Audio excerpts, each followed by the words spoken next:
하나님 말씀은 마태복음 21장 1절에서 11절입니다. 신약성경 34페이지에 있습니다. 마태복음 21장 1절에서 11절 한 절씩 교독하겠습니다. 그들이 예루살렘에 가까이 가서 감난산 벳박에 이르렀을 때 예수께서 두 제자를 보내시며 이르시되 너희는 맞은편 마을로 가라. 그리하면 곧 매인 나귀와 나귀 새끼가 함께 있는 것을 보리니 풀어 내게로 끌고 오라. 만일 누가 무슨 말을 하거든 주가 쓰시겠다 하라. 그리하면 즉시 보내리라 하시니 이는 선지자를 통하여 하신 말씀을 이루려 하심이라.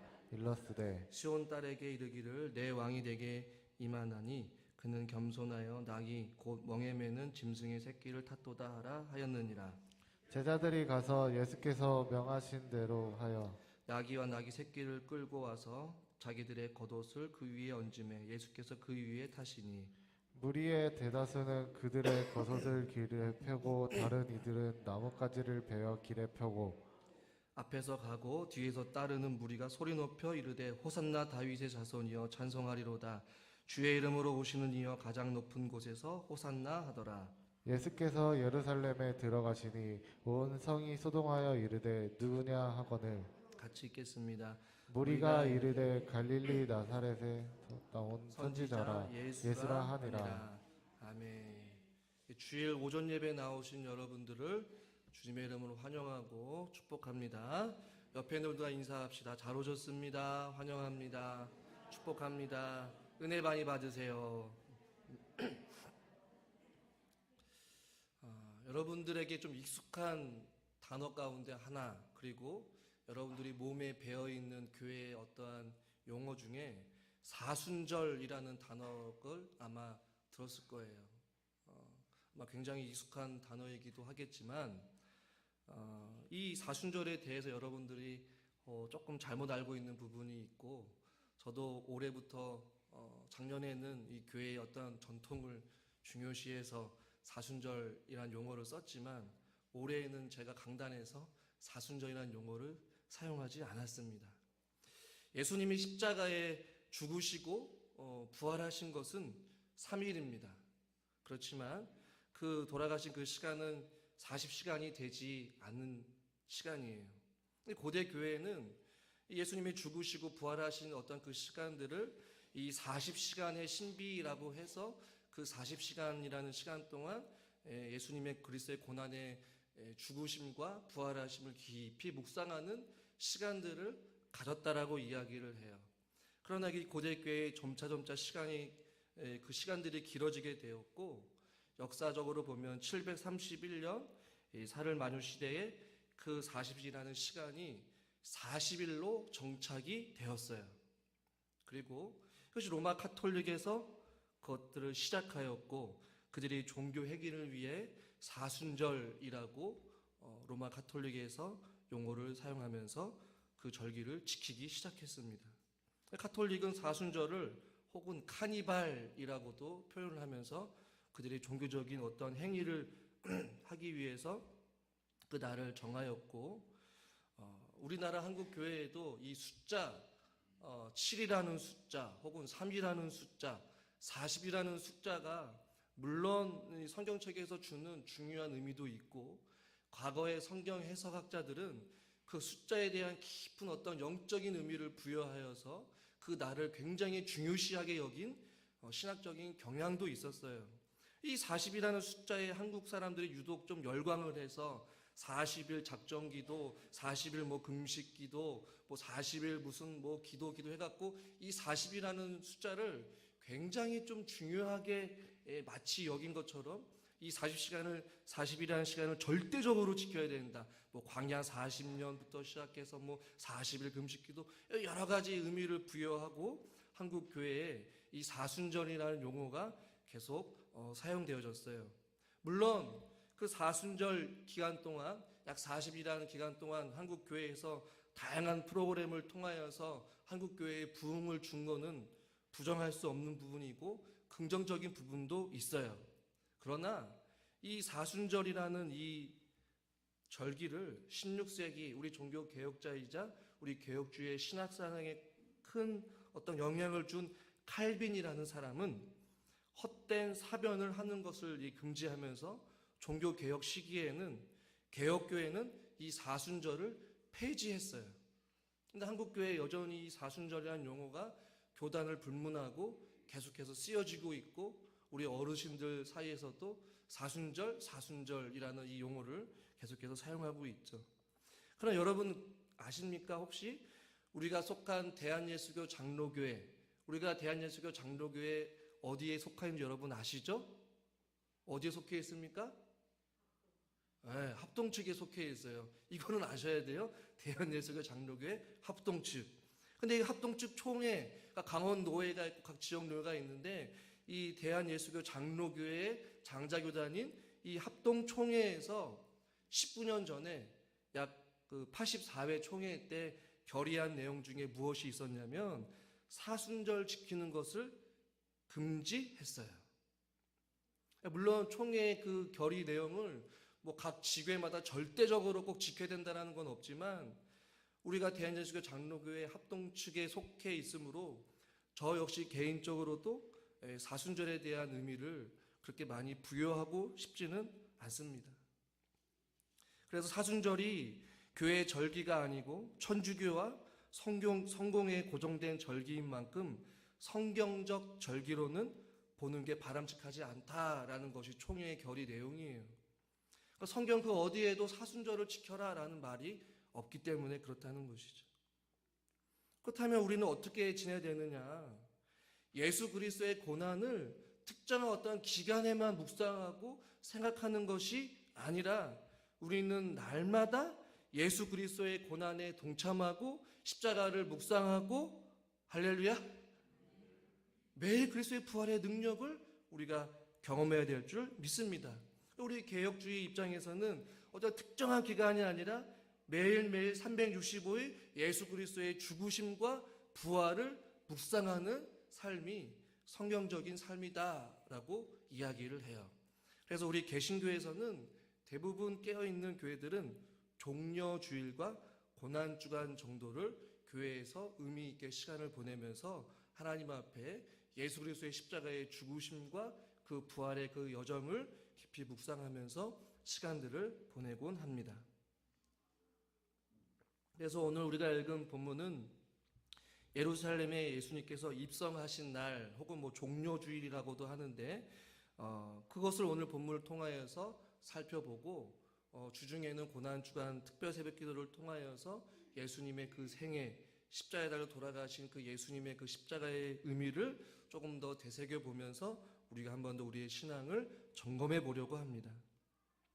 여러분 예수님께서 예루살렘에 들어가셨다라는 의미는 여러분 무슨 의미를 가지고 있을까요?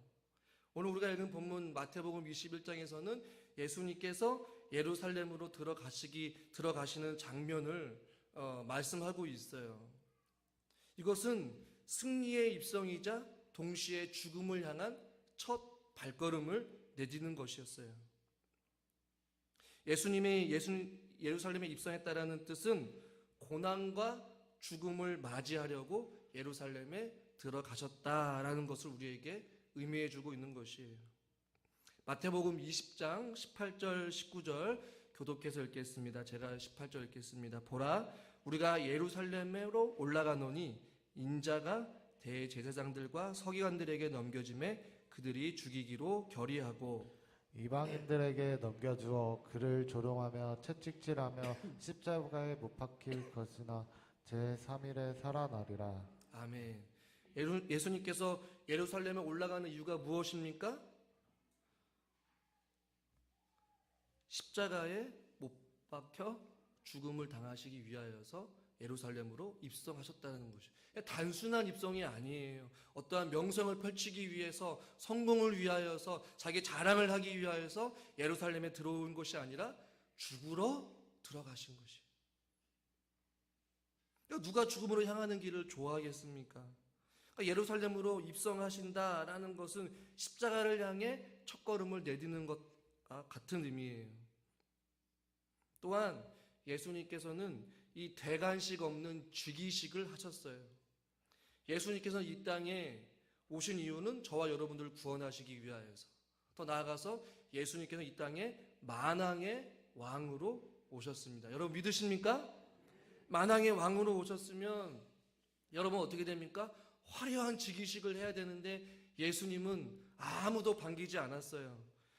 이 땅 가운데 생명이 왔습니다. 빛으로 오셨습니다. 구원으로 오셨습니다. 소망으로 오셨습니다. 그러나 많은 사람들이 예수님을 깨닫지 못했어요. 요한복음 1장 4절과 5절에 보면 이렇게 말씀하고 있습니다. 같이 한번 읽겠습니다. 그 안에 생명이 있었으니 이 생명은 사람들의 빛이라. 빛이 어둠에 비치되 어둠이 깨닫지 못하더라. 이 땅 가운데 예수님이 빛으로 오셨어요. 그런데 많은 사람들이 빛이 어둠에 비쳤지만, 예수님이 이 땅 가운데 오셨지만 어두움이, 세상 사람들이 예수 그리스도가 진정한 만왕의 왕이심을 깨닫지 못하였어요. 아무도 예루살렘에 들어오신 예수님을 왕으로 여기지 아니하였어요. 그래서 예수님께서는 스스로 인류의 왕으로 오신, 인류의 구원자로 오신 메시아이신 예수 그리스도가 되간식 없는 즉위식을 하시기 위하여서 지금 예루살렘으로 들어오신 것이에요. 그래서 오늘 본문에서 예수님께서 예루살렘에 들어가시면서 제자들에게 명령을 하십니다. 뭐라고 말씀하시냐면 21절 1절에 보니까 예수께서 두 제자를 보내시며, 우리 2절은 같이 한번 읽겠습니다. 이르시되 너희는 맞은편으로 마을을 가라. 그리하면 곧 메인 나귀와 나귀 새끼가 함께 있는 것을 보리니 풀어 내게로 끌고 오라. 아멘. 여러분, 당시에 왕이 즉위식을 하거나 화려한 입장을 할 때 당시 왕들은 말을 타고 다녔거든요. 근데 예수님은 말도 아닌 초라한 나귀 새끼를 가지고 오라고 지금 말씀하고 있어요. 왜 예수님께서 나귀를 데리고 오라고 하셨을까? 누가복음에 보면 이 나귀가 한 번도 타보지 않은 나귀라고 이렇게 표현하고 있거든요. 이 나귀를 예수님께서 끌고 오라고 말씀하고 있어요. 이 나귀를 타고 예루살렘에 입성하셨다는 얘기는 주님이 이 만민의 왕이라는 것을 선포하기 위함이요, 주님은 겸손의 왕이요, 주님은 평화의 왕임을 선포하기 위해서 이 나귀 새끼를 탔다라는 것이에요.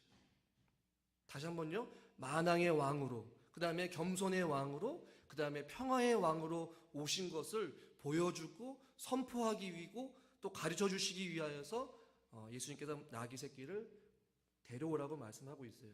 왜냐하면 이 나귀는 특별히 당시에 어떠한 특별한 이미지를 가지고 있는데 평화를 상징하는 동물이 바로 나귀였어요. 그러니까 예수님께서 보편적으로 왕이 타는 이 말을 가지고 타신 것이 아니라 평화의 상징인 나귀를 타고 가심으로 인하여서 내가 진정으로 너에게 평화의 왕이고 겸손의 왕이고 만왕의 왕임을 친히 선포하고 보여주시기 위하여서 지금 제자들에게 나귀를 데리고 오라라고 말씀하고 있는 것이에요. 여러분, 나귀 새끼를 타신 그 예수님의 모습이 얼마나 인간적인 눈으로 봤을 때에는 보잘것없고 초라하지 않겠습니까? 자칭 자기가 만왕의 왕이고 내가 진정으로 메시아다라고 이야기를 했으면 더 화려하게 나타나셔도 모자랄 판인데, 초라한, 그것도 한 번도 사람의 손을 타지 아니한 그 어린 나귀를 타시고 지금 들어가신단 말이에요. 그 모습을 통하여서 우리는 겸손의 왕이신 예수 그리스도의 모습을 우리는 발견하게 돼요.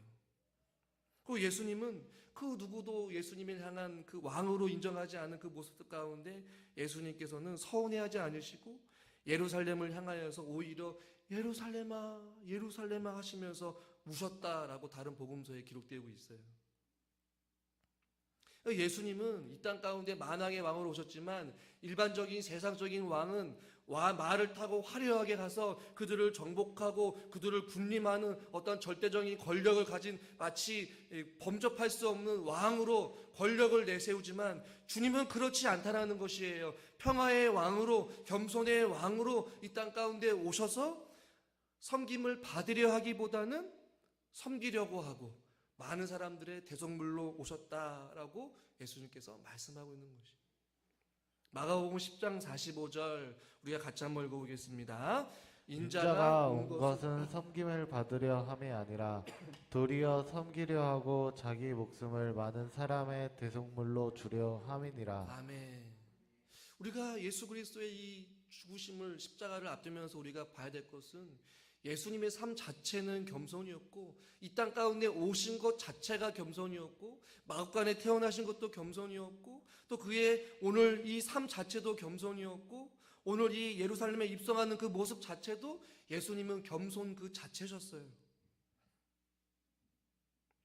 섬김을 받으려고 이 땅 가운데 오신 것이 결코 아니라는 것이죠. 시간과 공간을 초월하신 그 예수님께서 제한된 장소와 제한된 시간에 친히 오신 것 자체가 예수님의 겸손 아니시겠어요? 그리고 예수님께서는 그렇게 겸손한 삶을 사셨고 지금 나귀 새끼를 타고 오는 이 겸손의 왕의 모습을 우리는 볼 수 있어요. 요한복음 13장에도 보면 예수님께서 간치 않게 제자들과 함께 십자가의 죽으심을 앞두고 마지막 만찬을 하는 장면이 나오는데 이 당시의 문화에 보면 밖에 나갔다가 집으로 들어오게 되면 종이 혹은 또 다른 누군가가 그 사람을 섬기기 위해서 더러운 발을 씻겨주는 것이 그 당시의 문화였어요. 예수님이 함께 마지막 만찬을 하려고 하는데 제자들이 글쎄 서로가 섬김을 받으려고 가만히 있는 거예요. 당연히 발을 씻겨야 되는데 그의 스승이신 예수님의 제자들의 발을 씻기지도 아니하고 누군가는 발을 씻겨주겠지 라고 하면서 서로가 서로를 바라보고 멀뚱멀뚱 있었어요. 그러니까 예수님께서 손을 거두시고 물을 떠와 갖고 와서 예수님의 제자들의 발을 씻기십니다. 그 당시의 상황이 어땠냐면 예수님께서는 불과 얼마 후에 이 제자들이 자기를 다 버리고 도망칠 것을 알고 있었어요. 그런데 성경은 뭐라고 표현하고 있냐면 예수님께서 제자들을 사랑하실 때 끝까지 사랑하셨다라고 표현하고 있어요. 끝까지 사랑하시면서 오히려 예수님의 제자들을 향하여서 너희들이 지금 도대체 뭐하고 있느냐, 내 발을 씻겨야 되지 않느냐라고 하지 아니하시고 묵묵히 서로가 서로의 발을 씻겨주기만을 기다리고 있는 그런 어리석은 제자들을 향하여서 예수님은 말없이 어떠한 꾸중도 없이 직접 손을 거두시고 물을 가지고 와서 자기를 배신할 것을 아심에도 불구하고 그들의 발을 한 사람 한 사람 닦아주셨어요. 예수님의 삶은 겸손의 삶이셨어요. 그러나 저와 여러분들의 이 모습을 보면 어떻습니까? 우리가 마땅히 받아야 할 이 대접을 받지 못했을 때 사람들은 화를 냅니다. 내가 누군데 감히 어떻게 나한테 이렇게 대접할 수가 있어? 어떻게 나한테 이렇게 말할 수가 있어? 내가 나이가 몇 살인데 어떻게 나한테 이렇게 말을 할 수가 있어? 뭐 이렇게 이야기를 한단 말이에요.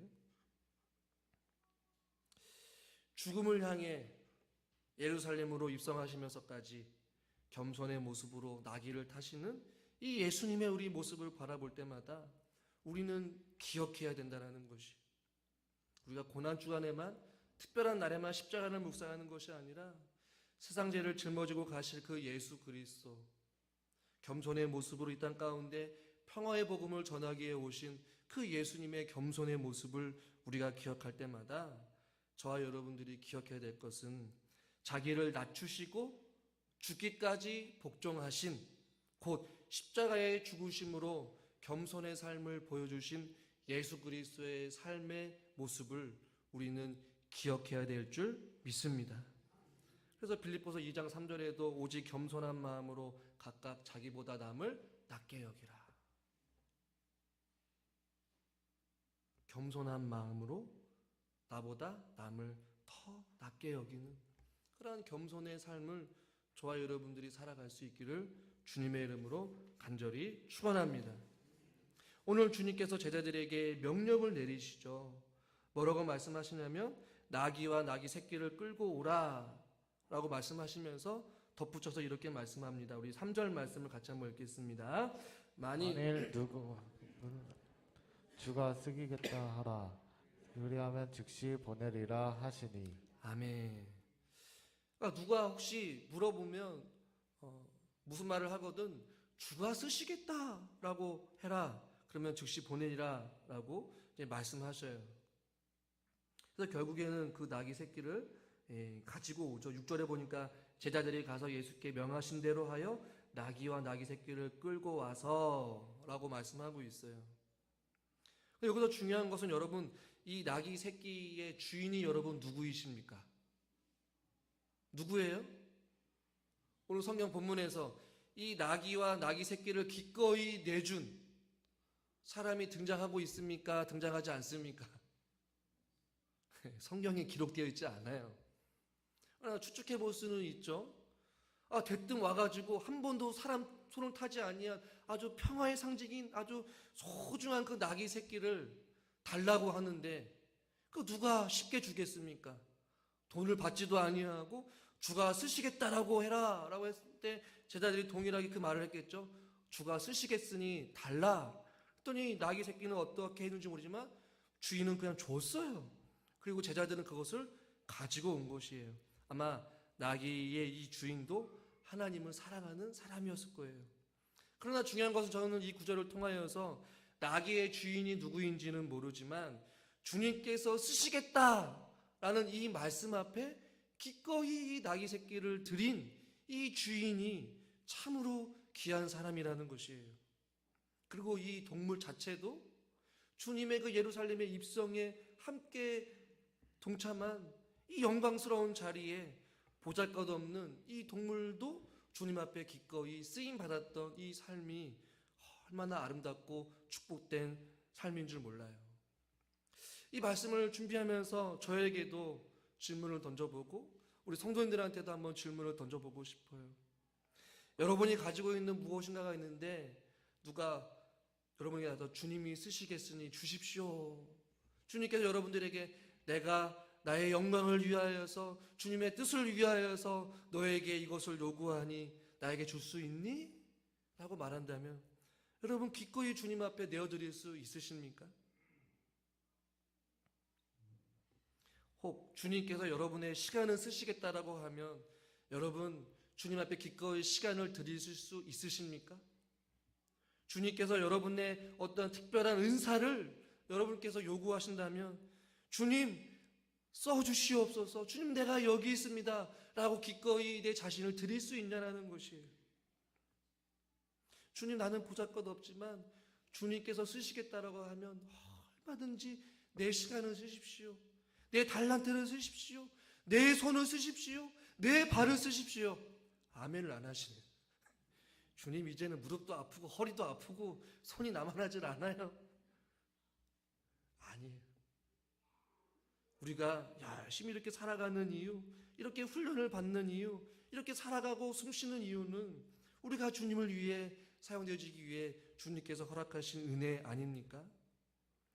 주님께서 저와 여러분들을 쓰시겠다라고 부르신 것 자체가 은혜요, 축복인 줄 믿으시길 바랍니다. 얼마나 축복된 은혜 자리예요. 그런데 더 나아가서 이 주님께서 나귀 새끼를 타고 갈 때에 이 나귀의 주인은 나오지 않지만 이 나귀의 주인이 얼마나 축복된 사람인지 여러분 또 말씀을 살펴보면 4절 말씀을 한번 같이 한번 읽겠습니다. 4절 오늘 본문입니다. 이는 선지자를 통하여 하신 말씀을 이루려 하심이라 일렀으되. 아멘. 무엇을 이루려 하심이라? 선지자를 통하여 하신 말씀을 이루려 하심이라. 그 선지자가 하신 말씀이 5절에 나와 있어요. 스가랴 9장 9절 말씀이죠. 시온의 딸에게 이르기를 내 왕이 내게 임하나니 그는 겸손하여 나귀 곧 멍에 매는 짐승의 새끼를 탔도다. 이 스가랴가 하신 이 말씀을 예언했는데 그 예언의 말씀이 지금 이루어지고 있어요. 근데 이 하나님께서 말씀하신 이 예언의 약속이 누구를 통해서 이루어지게 되느냐, 누구를 사용하였느냐, 이름도 기록되지 않았지만 나귀를 가지고 있는 이 나인의 주인의 순종을 통하여서 지금 이 예언의 응답이 이루어지고 있다는 것이에요. 여러분 결코 삶의 우연은 없습니다. 나귀의 주인이 이 예언의 응답에 주님 앞에 쓰여지는 아름다운 도구가 되었다는 것이에요. 여러분이 살아가는 순간순간마다 주어진 상황 가운데 몸된 교회를 위하여서 주님을 위해서 쓰임받는 그 순간이, 혹은 여러분의 삶을 통하여서 하나님의 말씀이 이루어지고 성취되고 하나님의 영광을 드러내는 그 자리에 여러분들이 쓰임받았다라는 것이에요. 얼마나 영광스러운 구절입니까? 그냥 스가랴 9장 9절의 말씀이 성취된 것도 중요하지만 이 나귀를 가지고 있는 주인이 이 예언의 말씀에 쓰임받는 도구가 되었다는 건 얼마나 영광스럽겠어요. 저는 저와 여러분들의 이 작은 순종을 통하여서 하나님의 이 영광스러운 하나님의 이 말씀이 성취되는 그 순간에 저와 여러분들이 그렇게 쓰임받기를 원하고 그 현장에 여러분들이 있기를 주님의 이름으로 축원합니다. 이 또 다른 헌신의 모습을 볼까요? 오늘 말씀을 보시면 예수님께서 7절에 이렇게 말씀하고 있어요. 한번 같이 한번 읽겠습니다. 나귀와 나귀 새끼를 끌고 와서 자기들이 겉옷을 그 위에 얹음에 예수께서 그 위에 타시니. 아멘. 나귀를 가지고 왔는데 한 번도 사람을 손을 타지 않는 나귀를 가지고 왔어요. 그러니 그 나귀를 타야 되는데 안장이 없는 거예요. 그래서 제자들이 자기들의 겉옷을 그 위에 얹어 놓습니다. 여러분, 이것이 주님을 향한 헌신이요 봉사입니다. 여러분, 우리 하나님은 여러분들에게 막 분수 넘치게 감당하지 못할 정도로의 어떤 헌신을 결단코 요구하지는 않으셔요. 우리가 할 수 있는 것 중에서, 혹은 우리가 가지고 있는 것 중에서 주님을 사랑하는 마음이 있으면 그 마음을 기꺼이 주님 앞에 드리는 것이죠. 나귀를 가지고 왔는데 주님이 타셔야 되는데 안장이 없는 거예요. 제자들이 가지고 있는 겉옷을 그 위에 얹어 놓는 것이죠. 어려운 것 아니었어요. 그들이 가지고 있는 것을 내어서 주님을 위해 사용했다는 것이죠. 이런 헌신의 모습을 보이자 8절에 보십시오. 무리의 대다수는 그들의 겉옷을 길에 펴고 라고 말씀하고 있어요. 제자들이 주님 앞에 헌신하며 기꺼이 자기의 겉옷을 벗자 많은 무리의 대다수들이 겉옷을 벗어서 마치 레드카펫을 깔듯이 예수님께서 걸어가신 그 길 가운데 자기들의 겉옷을 펼쳤고, 어떤 이는 종려나무 가지도 꺾어서 길에 폈어요. 여러분, 어떻게 보면 저와 여러분이 이 세상 가운데 살아가면서 이렇게 우리가 겉옷을 벗을 때에 또 다른 사람들이 동일하게 겉옷을 벗을 수가 있습니다. 우리가 주의 사랑을 누군가한테 먼저 베풀면 또 다른 누군가도 동일하게 주의 사랑을 베풀어 줄 수 있습니다. 여러분, 믿으십니까? 이것이 헌신의 좋은 선한 영향력인 것이죠. 옷을 벗으니 다른 사람도 옷을 벗는 것이에요. 누군가가 헌신하니 또 다른 사람도 헌신하는 것이에요. 이 영적인 이러한 거룩한 이 영적인 겉옷을 벗는 일들이 우리 가운데 있기를 주님의 이름으로 축원합니다. 누군가가 힘들어도 기도의 자리를 나올 때에 또 다른 사람이 같이 기도하는 것이에요. 여러분, 이 당시에 겉옷은 굉장히 중요한 옷입니다. 이들의 생계가 없어서는 안 된 것이지만 기꺼이 주님 앞에 내어드렸어요. 그때 많은 무리들이 자기가 가지고 있는 것들을 기꺼이 내어드리고 겉옷을 펼쳐서 그 길에 깔았다는 것이죠. 여러분, 우리 안에 이러한 헌신과 주님을 향한 기꺼이 내어드리는 이런 마음이 우리 가운데 있기를 주님의 이름으로 소망합니다. 주님께서는 저와 여러분들을 살리시기 위하여서 목숨을 기꺼이 내어주셨어요. 저와 여러분들은 우리가 가지고 있는 것을 내어드릴 때 아까워하지 마시고 자원하는 마음으로, 기쁜 마음으로, 감사하는 마음으로 우리의 시간을 주님께서 쓰시겠다라고 하면 우리의 물질을, 우리의 은사를 기꺼이 하나님 앞에 내어드리는 사랑하는 성도님들과 제가 될 수 있기를 간절히 주님의 이름으로 축원합니다. 그렇게 주님 앞에 나아가면서 사람들이 뭐라고 말씀하냐, 9절 말씀을 같이 한번 읽겠습니다. 앞에서 가고 뒤에서 따르는 무리가 소리 높여 이르되 호산나 다윗의 자손이여 찬송하리로다. 주의 이름으로 오시는 이여 가장 높은 곳에서 호산나 하더라. 아멘. 그러자 온 성이 소동하고 이르되 이는 누구냐? 도대체 누가 이렇게 예루살렘에 들어오길래 이렇게 시끌벅적하고 소동이 일어나느냐? 11절에 무리가 이르되 갈릴리 나사렛에서 나온 선지자 예수라 하니라 이렇게 하면서 말씀이 마치고 있어요. 그런데 오늘 9절에 보니까 호산나 다윗의 자손이여 라고 힘차게 주님을 찬양하고 있는 모습을 보게 돼요. 저는 우리 사랑하는 성도님들과 제가 주님 앞에 섰을 때에 주님께서 말하는 그 십자가의 길을 가면서 저와 여러분들도 이러한 십자가의 은혜와 감격과 감사와 찬양이 있기를 주님의 이름으로 축원합니다. 할렐루야. 그러나 한 번 더 제가 더 생각해 볼 것은 무엇이냐면 이 말씀을 오늘 새벽에 깊이 다시 한번 생각해 보면서 호산나 다윗의 자손 예수여 라며 주님을 찬양했던 이들이 불과 얼마 안 돼서 예수님을 향하여서 어떻게 하죠? 십자가에 못 박아라, 십자가에 못 박아라 라고 말하고 있어요. 예루살렘에 입성할 때 주님을 향하여서 호산나 다윗의 자손이여라고 주님을 찬양했던 입술이 예수님을 저주하고 핍박하고 그를 십자가에 못 박으라고 했던 입술이 되었다라는 것이에요. 제가 앞에 서론에서 말씀드렸던 그 사순절이라는 기간이 한국교회 과거에는 많은 영적인 의미를 부여하였고 한국교회에 거룩한 부흥을 준 것은 맞습니다. 그러나 그것이 점점 바뀌게 되어서 이 고난 중간만 예수 그리스도의 십자가를 묵상하는 것이 아니라 저와 여러분 날마다 자기를 부인하고 자기 십자가를 지고 주님을 따라가는 삶이 되기 위해서 오늘 이 말씀의 구절을 우리는 보면서 경계해야 돼요. 우리의 입술로 주님을 찬양하고 우리의 입술로 아멘이라고 하고 우리의 입술로 예수 그리스도의 이름으로 기도한다라고 하고 예수 그리스도의 십자가의 죽으심과 부활하심을 우리가 믿음으로 고백하지만 삶 속에서 점점 우리가 살아갈수록 때로는 우리의 입술이 부정한 입술이 되고 때로는 우리의 입술이 주님을 못 박는 일이 없도록 우리는 날마다 자기 자신을 향한 부인과 자기 십자가를 짊어져야 되는 그 삶을 우리들이 살아가야 된다는 것이.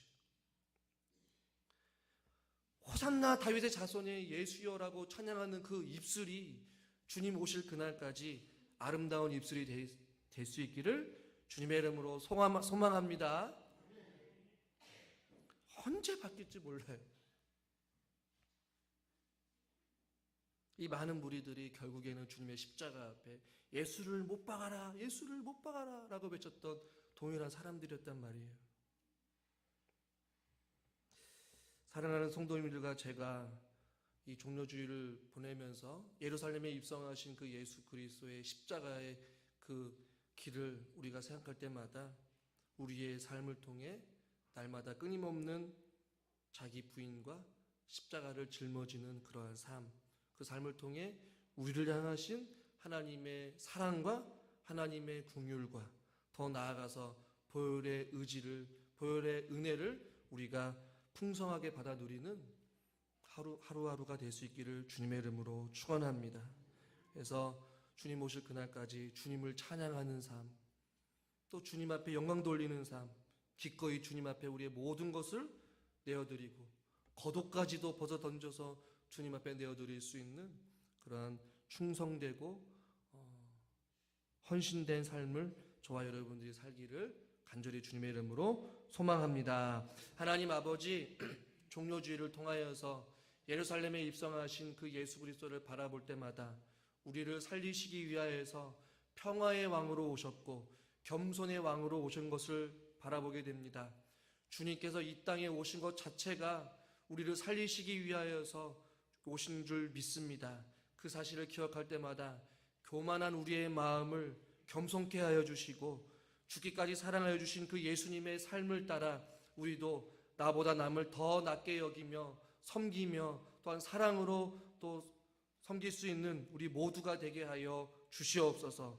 예수님께서 제자들의 발을 씻기시면서까지 끝까지 그들을 사랑하시며 섬기셨던 것과 같이 우리들도 옆에 있는 우리 성도님들 또 우리 이웃들을 주님 주신 사랑으로 사랑하게 하여 주시옵시고 또한 주님 오실 그날까지 우리가 주님 뜻 가운데 거하게 하여 주시옵소서.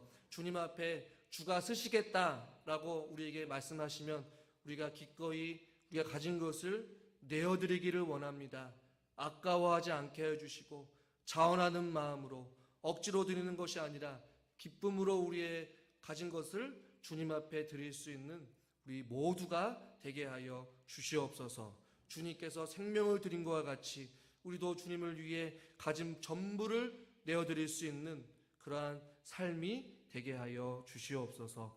예수님의 이름으로 기도드리옵나이다. 아멘.